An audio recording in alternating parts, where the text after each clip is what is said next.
Welcome back to Quick Pro Tips, boys. Hopefully you can hear it here with all these blowers running, but I wanted to show you something real quick that you don't think would happen, but it would happen. And it does, because it happened to me. Just blowing out a bunch of drain lines here in this walk-in. See how this is all frosty? My glove's wet, okay? You grab that, look. It freezes. Like instantly. Okay? That happened to me with bare hands once, years ago. I grabbed the tank without thinking. My bare hand completely froze to that thing. And let me tell you, you don't want it to happen. I had nowhere to go. I was able to get, my hand would not come off and it was frozen to that tank. And it was like holding your hand on a hot oven without being able to take it off. It sucked. I had to run in and find a sink that I could actually fit this tank in, which thank God I could, and I ran hot water over it, basically peeled my hand off it. It ended up giving me like second-degree burns all over the palm of my hand and bandaged up for like a week. Then after that, my hand turned every different color in the rainbow. It was crazy. But I just want to tell you guys that be careful when you're blowing out drains. Look, my glove's stuck to it right there for an extended period. And this is frosty and you grab it with wet hands. Look. You will freeze to it instantly. Luckily I got no nerve damage or anything in my hand. The doctor said I might because I all blistered up when I lost layers of skin and everything, but everything turned out fine. But just wanted to tell you about that, boys. Keep that in mind for sure, because it's something you don't think about. My boss didn't even believe me when I told him what happened, but it does.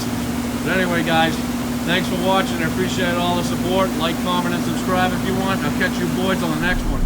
So just to follow up on that, guys, you probably don't believe me because most people don't believe me when I tell them that, but your hands, they will freeze to a CO2 tank like that.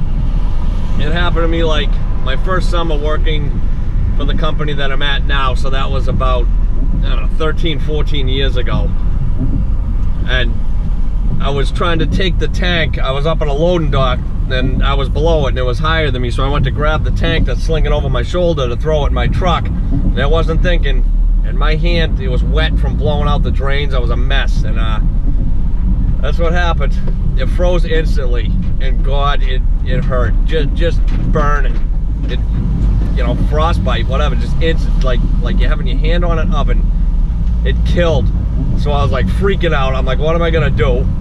Luckily, I was able to, you know, I was still able to get inside the place, but they had a sink in there, thank God. So I ran hot water and basically had to, like, you know, like peel my hand off. And luckily I didn't lose like any skin or anything. I did after it blistered up like days later and all that. But I just want to say there's a lot of things in this trade, guys. You can get hurt on the dumbest things that you don't even think will happen. That's why I just try to always be mindful and be safe, because stuff can happen in an instant, and you know, and you're done. You could get hurt real bad doing something, you know. But I was thinking, like, you know, what if that happened and I was up on a roof blowing out something, and that happened to me, like, gonna bring that tank down a ladder. You know, those CO2 tanks are like 50, 60 pounds. They're not light.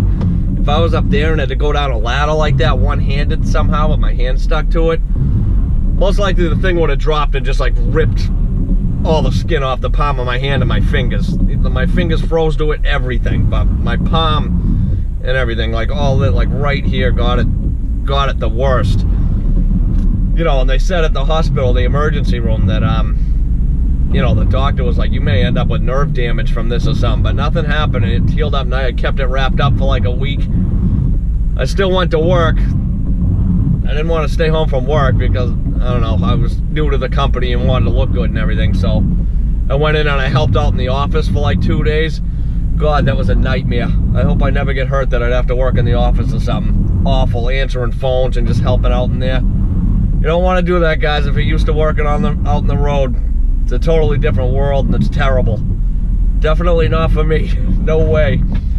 So by like the third day, one of the younger guys comes in, and my boss was like, he's going, Chris, you want to go run a call with this guy? Because you don't have to do anything with your hand. Just be the brains and show this kid what to do. I like jumped at the chance. I'm like, get me the hell out of this office now. Oh, I was so thrilled to get back out in the truck. But that's it, guys. My little quick tip and quick story for the day.